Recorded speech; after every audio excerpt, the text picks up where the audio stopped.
Saya ini termasuk yang terlalu besar bobotnya, jadi malah menghindari madu. Takutnya makan madu itu malah makannya tambah semangat begitu ya. Itu boleh nggak kalau mikir begitu? Satu. Kedua, ini kita kan boleh belajar dari negara Cina juga ya. Katanya orang Cina itu untuk ngurusin badan pakai minum lobak untuk sehat itu. Ustaz, gimana pengetahuan Ustaz? Terima kasih. Ya. Kalau boleh tahu Bu, maaf saya tanya dikit, Ibu bertambah bobotnya kira-kira karena makan apa? Karena nggak bergerak. Dulu saya Ya, oke, di luar nggak bergerak, pasti ada sesuatu yang Ibu makan. oh ya, makin makin makin sedikit orang di rumah, sedangkan masaknya tetap, ya itu juga Nah, pengaruh. saya kasih tahu. Nah, ini ilmunya saya kasih tahu. Ilmunya saya kasih tahu supaya Ibu paham. Nanti ini bisa Anda terapkan. Kalau kalori yang masuk sama dengan kalori yang keluar, maka berat badan stabil. Oke, ini ilmu umumnya ya. Itu mungkin sudah tahu juga. Tapi kalau kalori yang masuk lebih sedikit daripada kalori yang keluar, maka berat badan turun. Paham ya? Lebih sedikit. Kalau yang masuk lebih sedikit daripada keluar, dia defisit dia, maka berat badan turun. Ya, kalau kalori yang apa tuh namanya keluar, tadi kan dia masuk lebih banyak, keluarnya lebih sedikit, maka berat badan naik. Pedomannya kayak begitu saja. Nah, kalori ini dari mana sebenarnya sumbernya? Semua produk-produk yang mengandung gula. Ya, contohnya apa? Jadi sebenarnya kalau Anda Ibu ya mungkin lihat postingan saya, itu cara paling mudah ngurangi berat badan itu sebenarnya dua saja. Anda mulai kurangi, didefisitkan dengan cara apa? Ngurangi makan nasi putih, ngurangi makan tepung, dan mengurangi makan gula pasir. Kalau saya bisa menebak tiga hal ini pasti masih Anda makan, kan gitu. Karena memang sumbernya dari situ, ya. Nggak mungkin, itu mungkin Ibu lupa atau tidak, karena sebagian besar sumber dari situ. Jadi jangan langsung salahkan madu gitu kan. Nanti kalau saya makan madu, berat badan naik lah, nanti nafsu makan bertambah lah. Sedangkan ya memang bukan masalah di madunya sebenarnya.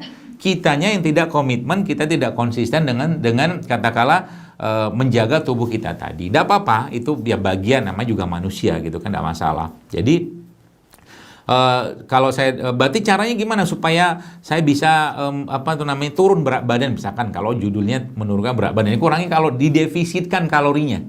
Defisitkan kalorinya. Apalagi kayak Ramadan kayak begini, ini saat yang paling tepat. Dengan cara apa? Kan orang berpuasa itu kan doanya mustajab. Mudah dikabulkan oleh Allah Subhanahu wa taala. Sehingga nanti Ibu misalkan berbuka itu makan itu ya bener-bener kita sebut itu nutrient dense gitu kan, makanan yang bernilai gizi tinggi. Contoh mungkin pernah saya sebutkan bagaimana kurma itu disebutkan sebuah riwayat Nabi itu makan kurma dengan butter. Jadi Nabi itu makan kurmanya dengan butter grass fed ya. Lemak dari sapi yang hidupnya itu bukan hidup di kandang tapi dia hidup bebas, yaitu lemak grass fed.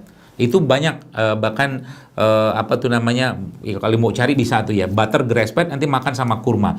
Lemaknya dapat, karbonnya dapat, ya, seratnya dapat. Masya Allah, tambah minum. Habis itu ngapain? Ya cukupnya saja, mereka makan sayur-sayuran gitu kan. Lalu berdoa, ya Allah cukupkan makanan ini untuk aku bisa beraktivitas hari ini, bisa berpuasa, bisa beramal macam-macam. Lalu pasti Allah akan kabulkan, tenang aja. Ya. Dan jadikan makanan yang sedikit nih ya Allah bisa menguatkan tubuhku. Jadi akhirnya tanpa sadar Ibu terdefisitkan sendiri kalorinya. Apalagi kayak bulan Ramadan. Ya, bulan Ramadan jangan samakan dengan bulan yang lain. Makan juga sama 3 kali sehari. Sahur makan, buka makan, habis tarawih makan. Sama aja. Pasti surplus dia. Ya, makanya dikurangi.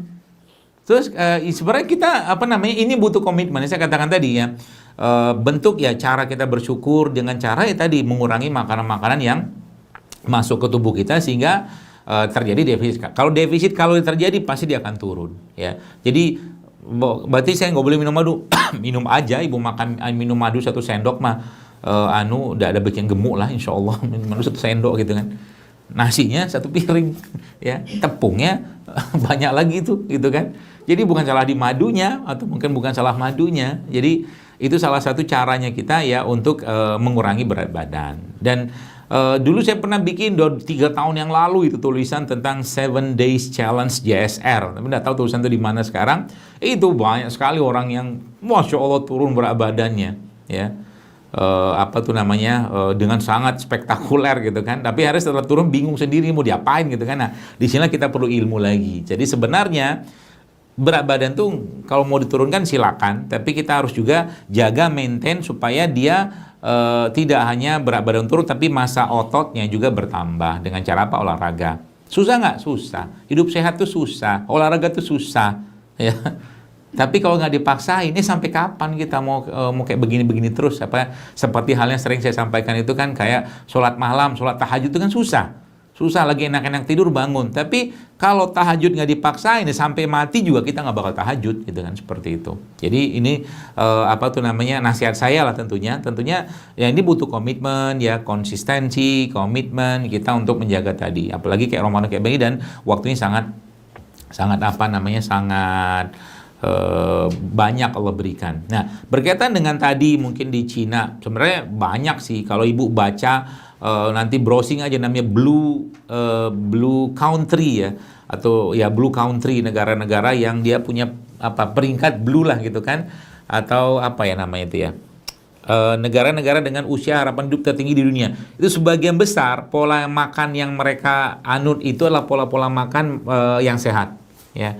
Ada Korea Selatan ya, termasuk juga di beberapa daerah di Amerika itu ada, dan itu berbasiskan pada sebenarnya konsep-konsep bahan pangan yang dijelaskan awal Quran, termasuk dalam surat Abasa ya, biji-bijian ya, kacang-kacangan salah satunya itu. Dan mereka banyak mengkonsumsi makanan-makanan fermentasi ya, probiotik juga salah satu itu. Jadi kalau pakai lobak doang, misalkan dia oke lah pakai lobak misalkan, atau ibu kata sehingga saya lobak gitu kan. Tapi kalau pola makan yang lain tidak diperbaiki, sama juga bohong. Kita tahu bahwa aktivitas ya orang-orang mungkin di daerah Cina ya, mungkin Hong Kong, Singapura itu kan banyak sekali ya. Dalam artian mereka jalan kaki mereka kan bahkan Masya Allah bisa sampai 12.000 langkah satu hari gitu kan. Nah, jadi itu terbakar semua, dan yang mereka makan, coba lihat, Anda lihat Kak, adakah warung warung atau warteg gitu kan? Di Cina kan nggak ada warteg, emang nggak ada warteg ya.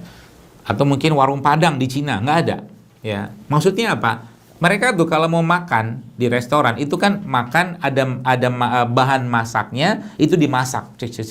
Jadi apa? Yang didapatkan tuh makanan-makanan yang masih mengandung bahan-bahan nutrisi tinggi yang tidak teroksidasi. Ya, jadi makanan itu kalau semakin sering dipanaskan ya, kemudian apalagi dalam kemasan itu kan sudah teroksidasi semua. Dan itu di negara-negara seperti itu tuh mereka jarang menggunakan makanan kayak begitu, apalagi mereka banyak menggunakan steam gitu kan. Jadi nggak banyak pakai minyak ya, seperti itu. Dan jadi kalau kita belajar dari negara-negara tersebut ya, pasti ada kaitan dengan apa yang mereka konsumsi ya. Salah satunya itu ya tadi tidak banyak tepung-tepungan ya, mereka aktivitasnya cukup banyak ya, mereka banyak mengkonsumsi rempah atau mungkin sayur-sayuran, seperti itulah. Demikian Bu, wallahu a'lam bishawab.